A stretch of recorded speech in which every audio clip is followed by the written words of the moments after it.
Welcome to the Sample Chapter Podcast, the show where authors read a sample chapter from one of their books. Here's your host, Jason A. Meiske. Welcome, my friends, to episode 87 of the Sample Chapter Podcast. Hey, this week we're going to be hearing a sample chapter from author C.D. Berenger with his debut crime thriller novel, Palm Beach Blues. It's a lot of fun. We had a great conversation, and I look forward to more from CD. You are in for a treat, so stay tuned for that. It's going to be coming up here in just a moment. Speaking of first-timers, if this is your first time listening to the show, this is the podcast where authors read a sample chapter from one of their books. Now keep in mind, this is our 87th episode, which means there are well over 80 other authors in our backlist waiting for you to check out, and every one of them have read from their amazing books. You can go back in on samplechapterpodcast.com, any of your podcast players that are out there available, or go to YouTube and check out all the past episodes. They're all there waiting for you. Coming up, we have episode 100. That's going to be here in December. I have a lot of big things planned. I'm not sure yet if it's going to be just me solo or if I'm going to have a guest.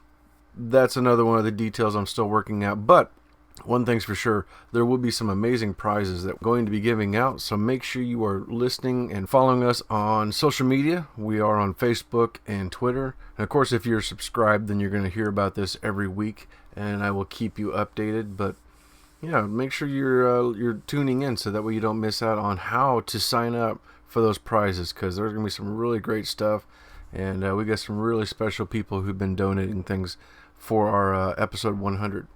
That's coming up in December, so hit that subscribe button so you don't miss out. So my writing this past week has kind of been I've had a little bit of an explosion in writing. It's been a lot of fun. If you do follow us on social media, you saw I did share a picture of the writing tool that I got, the little Bluetooth keyboard, and it connects to my phone. I don't have an iPad or something yet, but right now I'm using it with my phone, and it's amazing how much faster I can type with my whole hand as opposed to just my thumbs if I'm on there. But like I said, that keyboard is really, really cool. Being able to punch out the words a little bit faster, and the Scrivener app I have on my phone loads much faster than what my laptop does, or on here on my desktop where I'm recording this right now. And that's been something that I've really found a lot of benefit in, is shaving some minutes off, shaving some time. Been a real boon for my writing numbers here lately. I'm averaging 500-600 a day, and it's been a lot of fun. I'm really getting somewhere with my new story. This will be my third book. Still doing a little editing on my second book. I'm hoping that will come out next month. But as far as writing goes, I'm having a lot of fun with it. I am signed up for NaNoWriMo this year because I do plan on jumping on and doing that starting November 1st. I'm going to start writing my fourth book because I'm going to try really hard to get this third book written, or at least the rough draft done in time so that I can start on November 1st with the new book. Now, the new book will be... Alright, so let me back up a little bit. So I have my second book is a standalone story called A Novel Idea, and that one is done. I finished it earlier this year, sitting in the theater waiting on Avengers to start, and I'm on my phone with the Scrivener app, and I finished the book there. The book I'm writing right now is tentatively called The Bandit, or The Bandit Chronicles. This will be book one of a series. And that one, it's an 80s alien adventure. I'm going through that one, and what I'm planning to do is coming in November, for NaNoWriMo, I'm going to write book 2. And we'll see how that goes. I may try, although I would love to put the first book out, I may try this rapid release thing. And maybe, so I might bank a couple of books and then try that out whenever I get a few of them together. And then I'll start putting them out in rapid succession. We'll see if I can actually hold out that long. But anyway, yeah, if you're somebody who's also going to be doing NaNoWriMo, by all means, hit me up on the website. Just look for me, Jason A. Meiske. It is MEUSCHKE, and send me a friend request. I'll be happy to send to accept you, and we can kind of coax each other along. You'll know it's me because I've got my website for my personal author website on there and this show both in my bio. Anyway, but speaking of writing tools, I've already talked about Scrivener twice, and they are a sponsor of this show. I'm totally thrilled to have them on board. I'm just really, really happy. They're such a great company, and I just love that tool. I mean, I just can't talk about it enough. Like I said, I have Scrivener for my desktop, I have it for my laptop, and I have the app for my phone. All of my research I'm looking for. I did have a hiccup. I removed a bunch of stuff here recently. Removed 8 chapters because I realized that was all backstory that doesn't need to be in there. It's not a part of the actual story. And you know what's cool is I pulled it out, and all of the research I had tied in with that went away too. For some reason, it's not supposed to happen like that, but it all went away, and I got it back. Because it was all tied in there together. You can take snapshots, and that's what it had done, was it didn't actually delete any of it, and it didn't move any of it where I didn't want it to be. It was still there and available, but I just kind of freaked out there for a little bit because I couldn't find it. And I was able to pull it back up, thankfully. So yeah, Scrivener is it's the best writing software that you can get. I love using it, and I think you're going to like it too. Stay tuned for the commercial for them. That's going to be coming up here in just a moment. And make sure you also check out that coupon code to save yourself 20%. Another one of our longtime sponsors, the one who's been with us since the beginning, U-Stor-All. They are the #1 self-storage facility in Warrensburg, Missouri. If you've got a move coming up and you are needing to store your household items for any length of time, check them out. Go to U-Store-All.net. That is the letter U. STORALL.net, and you can check out the things they have to offer. They got some great pictures up there. Call them, and one of the people that work there will be happy to talk to you. They will listen to you. Do you have a lot of items that you're trying to store? We want to help you find the right size to best fit your needs. And listening to the manager Mike talk to a customer like that, and just kind of really wanting to help best fit, instead of like, oh no, you need the biggest unit you can get, you want all this space. Nah, he was trying to find something, and even sold them on a smaller unit. So I was really impressed with that, though. Those guys up there are really great. Check them out online, U-Store-All.net, and they're going to help you out. And of course, my friends over at popgoestheculture.com, great shows. I'm really enjoying hearing the flagship show, Pop Goes the Culture podcast, is back on the air for season 2. That show, and of course, I never miss an episode of the Alamo Backlot. And they gave me a nice little shout out last week because I had responded to some of the things that they were talking about on their show. So, that, and then so many other great shows. And there's a couple of others that I listen to every week. Go on over to popgoestheculture.com and check it out for yourself. I mean, you're gonna find some shows that you like, I promise. So yeah, like this week's author, C.D. Berenger. He is a crime thriller author who's going to be talking to us about his first novel, Palm Beach Blues. It's a Logan Trevorrow book. It's going to be part of a series. This is the one that kicks off. Just came out in July, and it's already doing really, really well. I'm really happy for him. I've got a copy of the book, and I just started it the other night. Opened it up and read the first 3 chapters. It's hilarious. It's riveting. It's really good stuff, and you gotta check it out.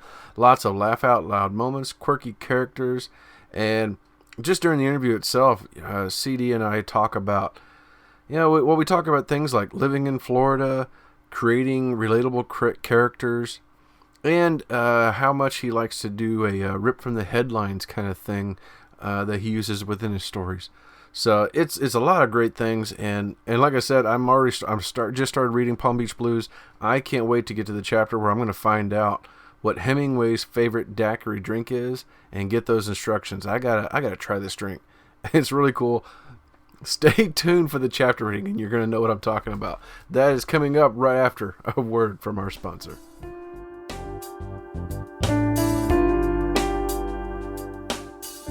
Jason here. Hey, I wanted to take a moment and tell you about my favorite writing tool, Scrivener. Now, I know you've heard about Scrivener because their writing software has been embraced by hundreds of thousands of other writers like you and I, from the novice to best-selling novelists. The reason we all use it is because of Scrivener's core concept to bring all the writing tools you use together in a single application. And with tools like automatic backup, character maps, project goals, and let's not forget that amazing corkboard, you can see why I use Scrivener every day. As a bonus for Sample Chapter Podcast listeners, use code CHAPTER for 20% off your desktop version. Scrivener writing software, built by writers for writers. Hello everybody, welcome to another episode of the Sample Chapter Podcast. This week we're going to be diving down to Florida, and I'm glad that he's still around, glad that hurricane didn't blow him away that came through a few weeks ago. This week we're talking with author C.D. Berenger. Christian, welcome to the show. Hey, thanks for having me, man. I appreciate it.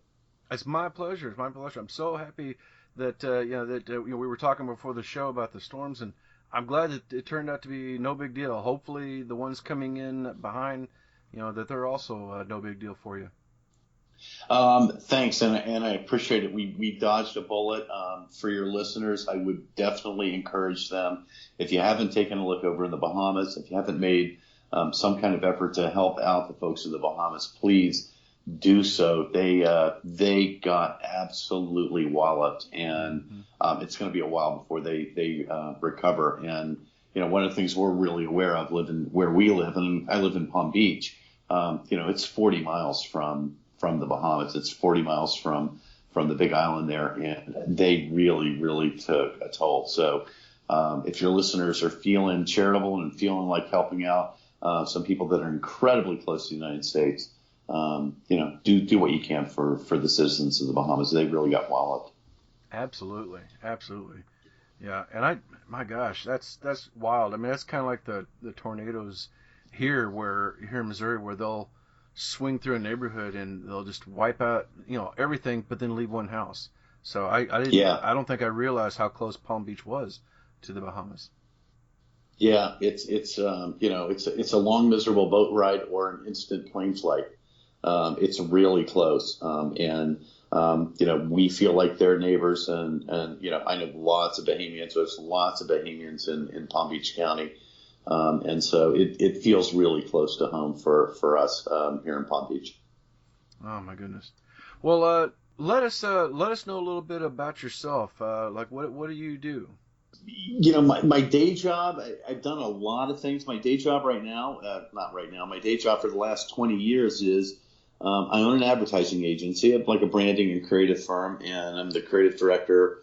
And myself and a partner have been running it for the last 20-something years. So, I've been writing for a living for a really long time. And we've done, everything from retail, and, something I've written has shown up on the Wall Street Journal or on TV. It's funny. You think as an author, you try to get an audience, try to get people to listen to you. But if you write commercials or you write print ads or you write billboards, millions of people have read the stuff that I've written over the years. It was just that as I made that transition to go, something, I'm going to write something, instead of it being 50 words long, it's going to be, 50,000 words long or 100,000 words long. It's been a really interesting challenge and a real change of pace to kind of write something, in a different form. And instead of focusing on trying to see how short you can make it, you kind of get a chance to kind of let it go a little bit and explore what you want to do. So it's been a really interesting transition. I live down here in Palm Beach County with my wife and my daughter and a bunch of animals and a boat and on the water. And, we try to spend as much time as we can out on the water and outside and doing something that's mostly nautical and fun and living the way, I think you should live in Florida, man. If you live in Florida, you should spend a whole bunch of time on the water. You should be fishing or surfing or paddleboarding or, trying not to drown or something. And that's what we spend a lot of our time doing. Got the permanent tan and the bleached hair, right? We hope so. Yeah. I'm getting a little long in tooth for, looking like a surf bum, but it's a nice life, and it's a lovely place to. Surprisingly, a lot of people don't think this, but it's a surprisingly nice place to raise human beings and create and raise nice human beings. There's a lot of wonderful people here. Now, it's also an incredibly weird state with a lot of weird stuff, but it's a nice place to live. It's a nice place to raise a family. Well, the good thing about being around the weird is that will feed any, all of your books. Yeah, it's a constant. That ripped from the headlines here is like ripped from the local. It's ripped from the local section. So weird is sort of. There's a level where weird becomes white noise, and I think for most Floridians, like weird is kind of white noise. You just get used to it, and then you see something in the paper, you go, yeah, well, all right, well, that happened 2 weeks ago, and then it'll show up in the national press, and everybody will freak out over it, and you're like, that's not that weird. We have a lot weirder than that. Mm-hmm. Well, I know with a lot of authors, myself included, has writing something fiction, has that been like a bug that's always been there, an itch you wanted to scratch, and you just kind of had to put it off for years? You got the job thing to do, you got the family thing to do. So has that been something that's always been there, or has it just kind of recently come up? I think I've always been a storyteller.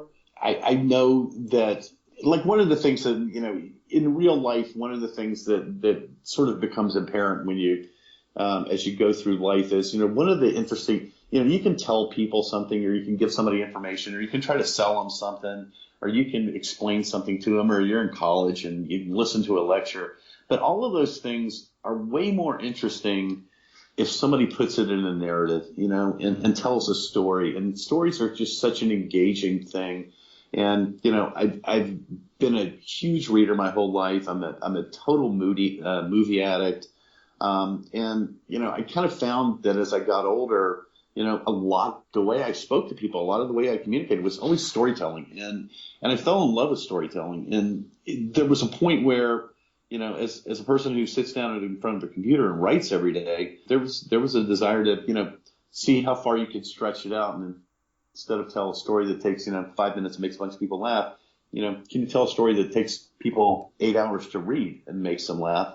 And can you string enough things together to make it interesting and create a narrative that engages people? And I guess even more important, that create characters that readers, can invest in and find, funny or engaging, or somebody that they care about. And so it just became something that I started kind of working on, I don't know, 6 or 7 years ago, and started building up a backlog of stuff stories I had to tell, things that I kind of thought through and ideas that I had. And, they kind of piled up, and there was just a point where you kind of said, all right, let's do this one first. Let's do this one second. Let's do this one third. And that's kind of how it sort of happened. There's a lot of connective tissue between the stuff that I write. The book that we're talking about tonight is actually the first in a series of stories with a main character that's going to be, the main character through a bunch of different stories. But that idea of storytelling, I think, was the thing that drew me to it more than anything. That, and then I love prose. I love really good writing. And so part of my personal challenge, and as somebody who writes for a living, that idea of writing where somebody can just read a sentence and get pleasure out of the structure of the sentence and the way it sounds and the way it reads. I always loved finding those things in books, where you would, you'd read David Foster Wallace and you didn't even know what he was talking about, but it just sounded so cool the way he wrote it. And so there was that part of it too that was even above and beyond maybe the storytelling, which is just the pleasure of reading really good prose, really well delivered. And so those are the things that I think about when I sit down in front of the computer and think about, what I'm going to write that day and how I'm going to add it. Is the story engaging? Are these characters really cool? And is the prose in and of itself just something that you like reading? And those are the things I think that kind of drive me. They drove me in my advertising career, but I think they drive me in my fiction career as well. Yeah. Long answer, short story. Long answer, short question. Sorry. That's all right. My wife accuses me of the same thing.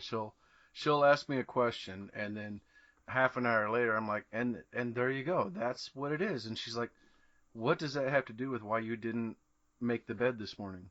Yeah, exactly. Yeah. Well, see, the thing is, what you've really got to think about when you're talking about making a bed, it really starts before that.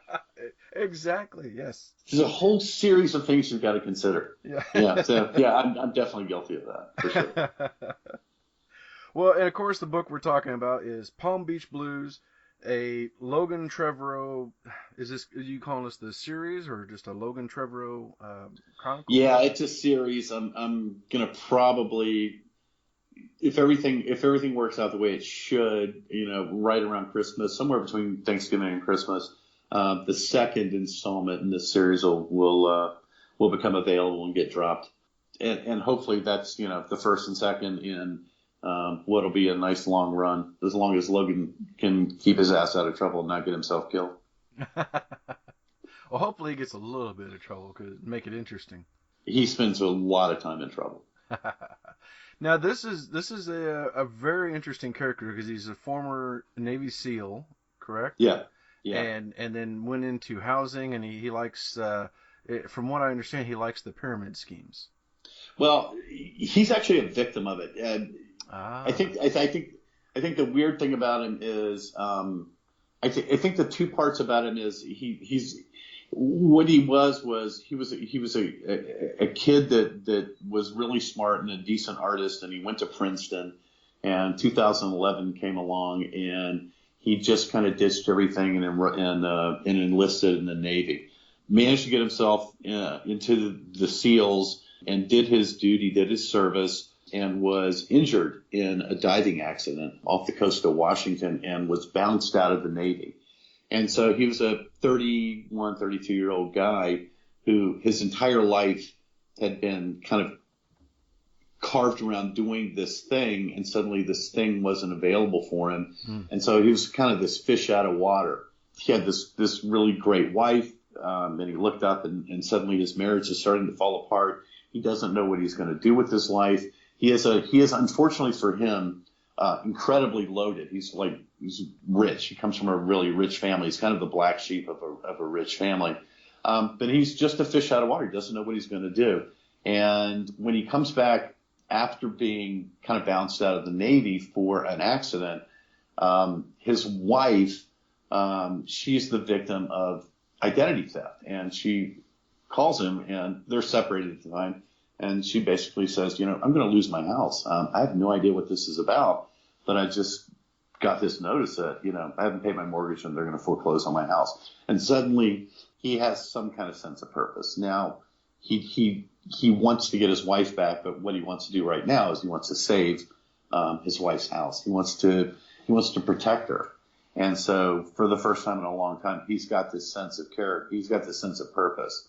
But it's a sense of purpose from a guy who's also, a military veteran and a trained, special forces guy. So he has a lot of things to kind of bring to the table. He's a little, he's pretty self-effacing, kind of figures, kind of considers himself more or less, kind of an idiot who knows that it would be really easy for him to skate through life. And the last thing that he wants to do is actually skate through life. So his wife's problem gives him a purpose, and it's his job, and that's his goal in the book, is to track down, who's screwing his wife over. And once he starts looking into that, a whole other world of really, really, inane and stupid and Florida man kind of, black comedy things kind of get dragged to the front. And he's kind of simultaneously like this guy who's seeing it all going on and commenting on it, but at the same time, he's also really invested in it. He's got to fix it. Oh my goodness! Well, from what I've read with the comments and then looking, opening a couple of pages, there's a lot of laugh out loud moments. Hopefully, I think so.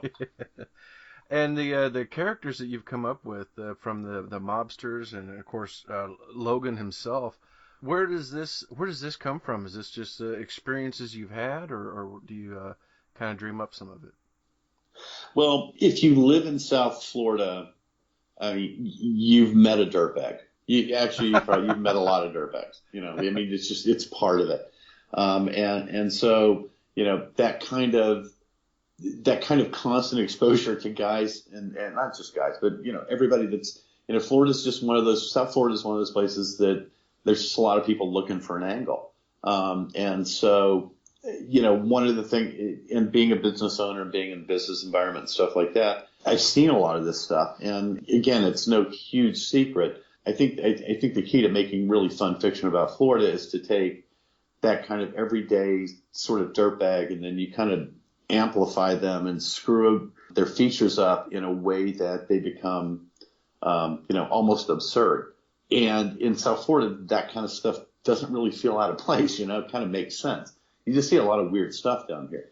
So, the idea is to take, how many absurd characters can you take them, stick them in a whirlpool, let them all interact with each other, and what are they going to do to each other? And what kind of, mischief are they going to create, and how screwed up is it going to be after you give them all, 6 months of running around against each other?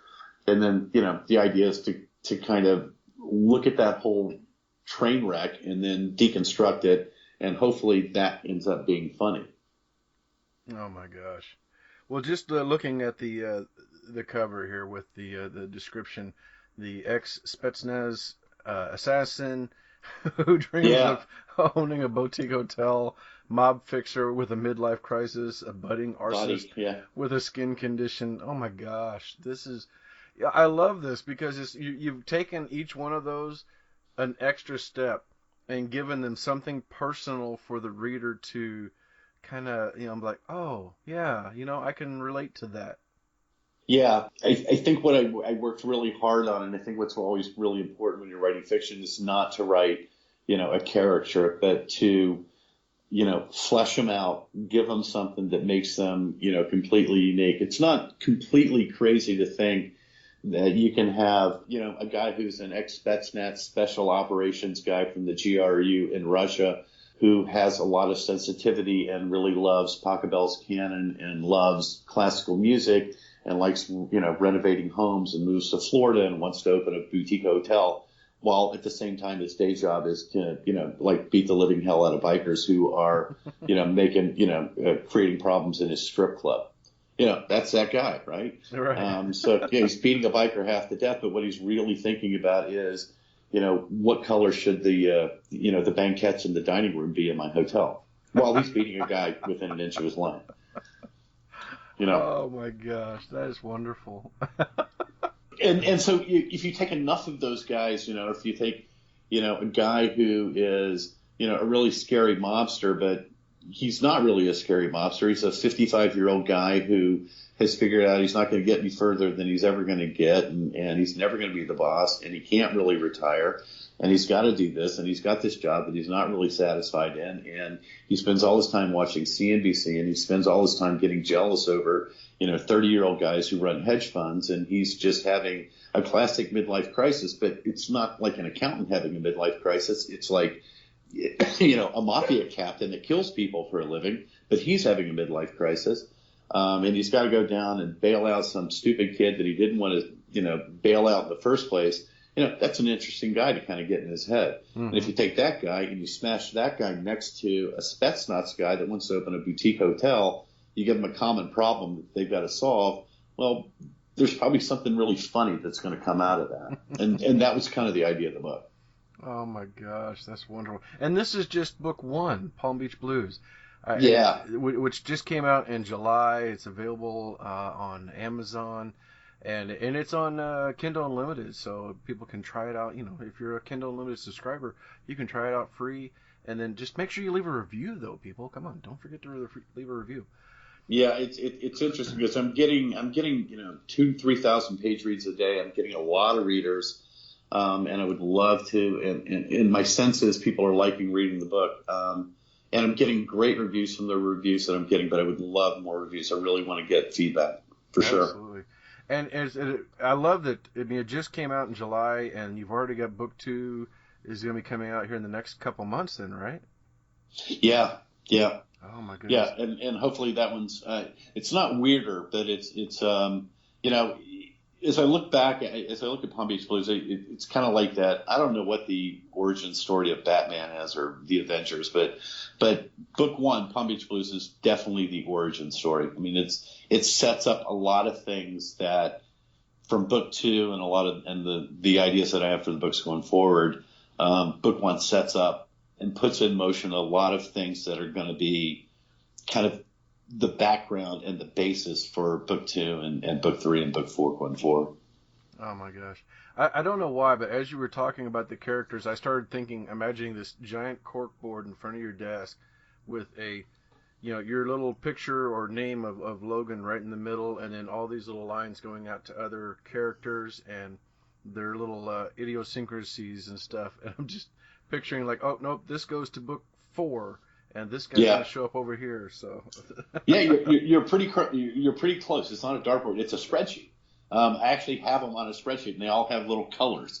And you kind of like, nice. Yeah. So you're like, oh yeah, I need more blue. The blue dude, he's got to be in this one. So yeah, I actually kind of map it out with colors on a spreadsheet. Oh my! That's funny. It's funny you imagine that. Oh my gosh! And I'm just imagining too with your day job or just going down to the grocery store, somebody who's doing something outrageous. You're like, oh yeah, you are. Let me jot that down, put that in my phone. You're in the book. Yeah, this is it. Florida makes it easy. Where can people find and follow you? My website is cdberenger.com. There is a little button they can click on if they want, and I'm getting really good response on this, where if you click on that, I'll send you an email and give you updates on what's happening and maybe send you some snippets out of stuff that I'm working on. And hopefully down the road, maybe we can send some coupons out and some stuff like that where you can save some dough on Amazon or wherever the books are being retailed so that I can get a special deal for like my insider friends and early readers. That's really what I want to do. I want to build a community there. So hopefully the website will keep growing. I'm kind of debating on whether to do a Facebook page. Being in advertising, I deal a lot with Facebook all day, every day, and all of that kind of stuff. So I haven't totally decided whether I'm going to put a Facebook page up, but I probably will. But right now I'm sticking with the website that I've got out there. I've got an author's page on Amazon that you can go and learn a little bit more about, what I'm thinking about and what we're doing. And hopefully, if I do my job right, the number of books keeps growing and the CD Berenger library keeps growing. That's ultimately, I think what my job is on this thing. Absolutely, yes. Make more books. Yes, and it would be wonderful to find like a year from now you got Logan Trevorrow, book 5, and I don't know, do you have plans on a different series or a different type book? Yeah, I have another series that I'm doing sort of independently that are not series books, they're not sequential, and so I'm doing those as well. So like every night is trying to figure out, what I'm writing on and what I'm worrying about and staying awake and staring at the ceiling about, trying to figure out what the next step is. So I've kind of got two or three distinct projects going on at the same time, and those are probably at least a year out. I think right now, I really dug what happened with Logan Trevorrow, and I'm really digging what I'm hearing from people who like it, and that is right now motivating me to keep going back and finding ways to make his life miserable and make his life complicated and keep writing more stuff for him. Outstanding. Well, it sounds like people need to get on over to the website, which I'm going to have a link in the show notes to make it easy for you so you can just click that link. But it sounds like everybody needs to get over there and sign up for that newsletter so that way you'll be notified whenever there's something going on, either with Trevorrow or any other books. Thanks, man. Yeah, I appreciate it. And make for all your listeners, make a point to stop by and see what's that's the first place you're going to find out what's new. Outstanding. All right, well, Christian, thank you so much for being on the show. I can't wait. I know I'm in for a treat. I'm going to try as best as I can to sit here quietly and not laugh too much, but no promises, buddy. All right, we'll give it a shot. So I'll give you a little bit of background on what I'm going to share with you. Oh, yeah. Because I'm actually sharing chapter 46. I'm reading this. I'm like, wow, 46. And a little insight, I write really short chapters. So for chapter 46 doesn't mean it's a 1,000-page book. I mean, these are like 4 or 5-page chapters. So one of the things that happens in the book is, I mentioned earlier that Logan is trying to figure out why his wife's home is being foreclosed on her. So it turns out that there are these 2 dirtbag guys that are running this Ponzi scheme out of a title office. You know, when you buy a house, you got a title attorney does all your paperwork and stuff like that. So there's this crooked title office, and kind of what is happening at the point where I'm going to read this chapter is one of the guys who's a lawyer, Ted Hodges, Esquire, he's an attorney. He knows everything is falling apart and that the gig is up, that the Ponzi scheme's over, that law enforcement is right around the corner, that a bunch of people that he owes money to, including the Russian mafia, including the Italian mafia, they're right around the corner, and he ain't going to make it. He knows his time is limited. And in kind of grand, old, historical South Florida fashion, he decides the best thing he can do is just disappear into the Florida Keys, which is a time-honored thing. You know, if you're an outlaw, the best thing you can do to get away from everybody is just change your name, dye your hair, get in a car, drive to the Keys, and live on cash. And that kind of becomes his plan. So one night or one morning, he pushes his car out of his driveway in the pouring rain, and he abandons his wife. He empties out a bank account. He was known for wearing a really bad Elvis, like a fat Elvis era toupee. He takes his toupee off, so he's bald. And he decides that I'm going to run to the Keys. Nobody will ever find me again. I got enough money to live for a while. It'll be great. All right. So that's kind of the idea behind it. And his only concern when he's hiding out in the Keys or thinking about hiding out in the Keys is, I'm going to be bald. I wonder how that's going to work. But at the end of the day, he thinks, well, it worked out really well for Jimmy Buffett. So he's a guy kind of filled with optimism. So, by the way, that's my dog barking.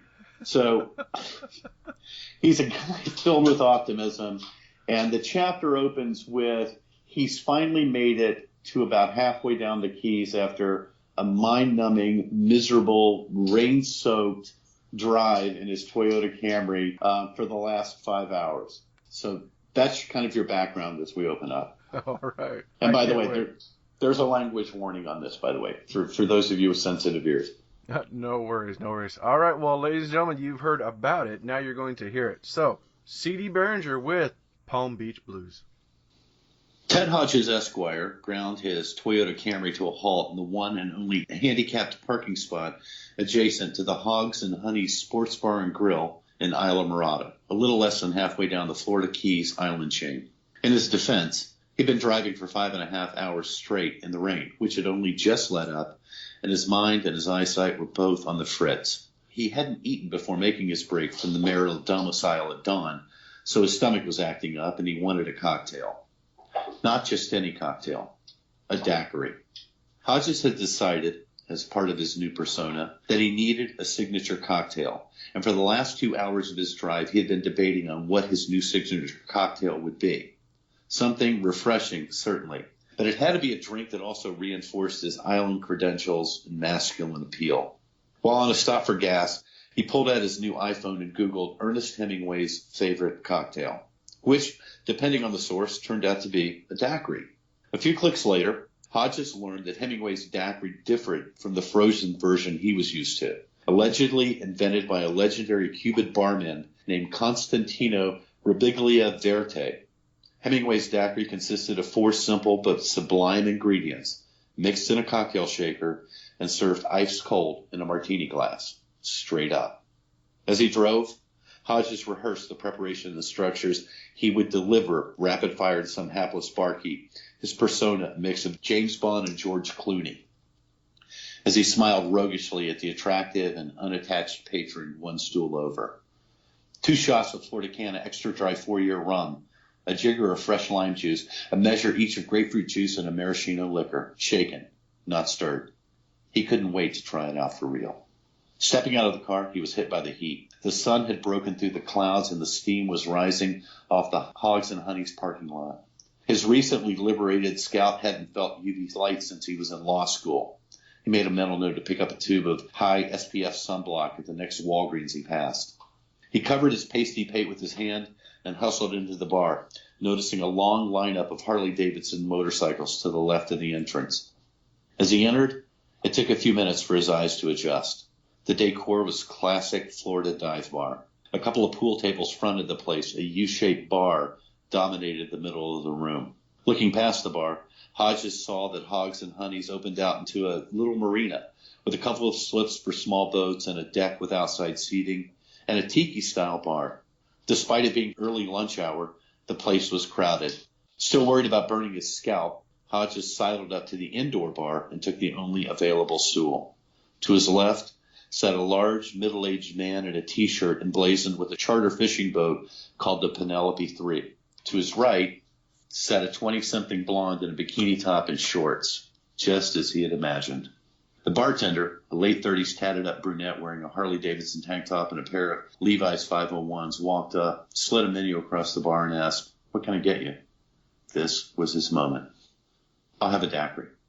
She looked at him, the boredom apparent on her face. Damn it, he thought. I should have just said daiquiri. Without a word, the bartender turned away, walked to a frozen concoction machine, and pulled a plastic cup from the dispenser. She filled the cup with white slush, grabbed a bottle of Captain Morgan rum from the well, and poured a quick shot over the top. She plucked a line from the garnish bin, walked over to Hodges, and handed him his frozen daiquiri. "I'm Marie," she said as she fastened a lime wedge to the side of Hodges' cup. "You want to order some food?" Hodges wasn't sure what to do. His rollout had suddenly gone sideways. Well, actually, when I said daiquiri, what I meant was, "What, strawberry?" Marie asked, unsmiling.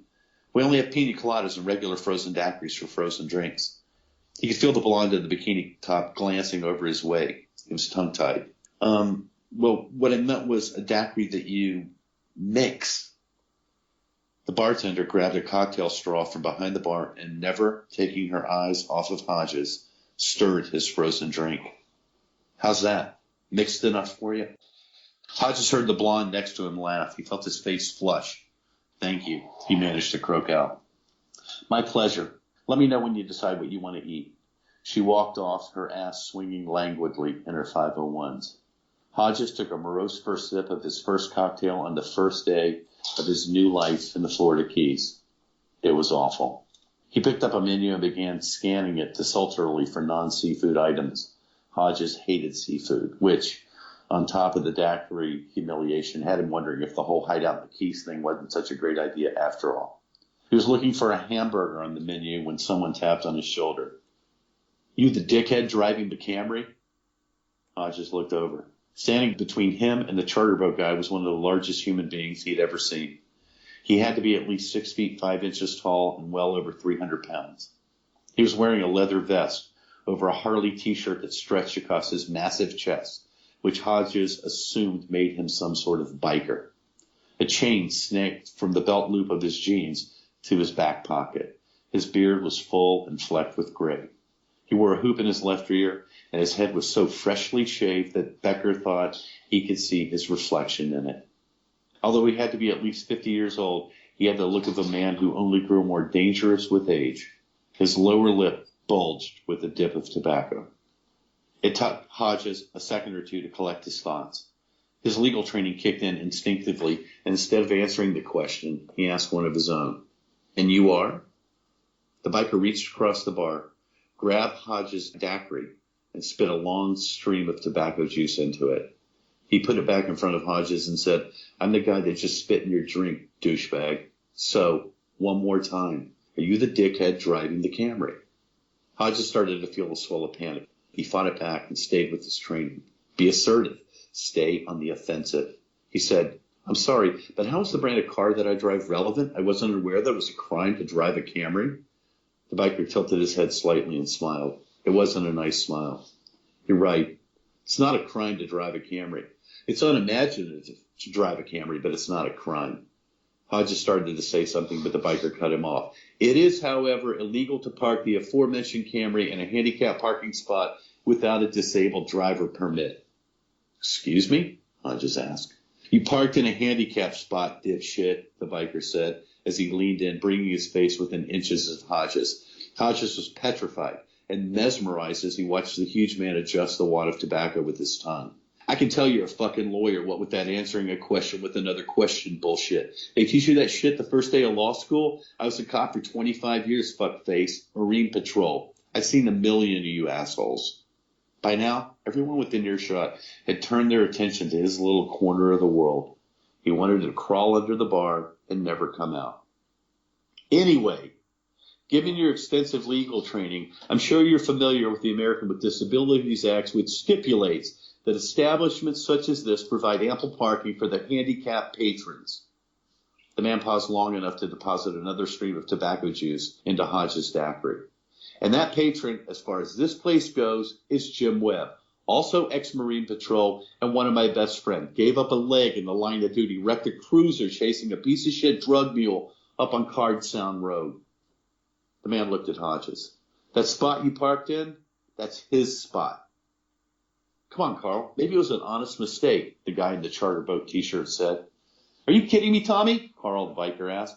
"Since when does a lawyer make an honest mistake?" Sensing that he didn't have an alternative, Hodges spoke up. He's right, Carl, if I may call you that," he said, holding his hands up in a feeble attempt to forestall Carl from beating him lifeless. "It was an honest mistake. If I parked in the wrong space, it was purely an oversight. I've been on the road since about 7 this morning, and I may not have been thinking clearly. What say I go out there and move the car, and, I don't know, next round is on me?" Carl looked at him incredulously. "You want to buy me a fucking daiquiri?" Hodges' hands came up again. "No, I mean, yes, if that's what you want. I'll buy you whatever you want to drink or eat. I guess I was just trying to—" Carl cut him off with a raised hand. He pointed to the door. "Pay your tab, counselor, then take your ass out of here and your Camry at a Jimmy Webb spot." In 30 years of legal practice, Hodges has never been addressed as counselor. And now, in the span of 2 days, two different psychopaths 200 miles apart had used the phrase. What are the odds, he thought. Hodges fished a crumpled 20 out of his front pocket and dropped it on the bar. Under Carl's menacing stare, he decided it wouldn't be prudent to wait for change. He slid off the stool and hightailed it out of the bar. "Drive safely, dickhead," Carl called as Hodges hit the door. Outside, he made a beeline for his car. As he approached, he noticed that someone had used a fat black Sharpie to scrawl "dickhead" in huge block letters across the driver's side door, along with a crude arrow pointing to the window. "Welcome to the Keys, Mr. Buffett."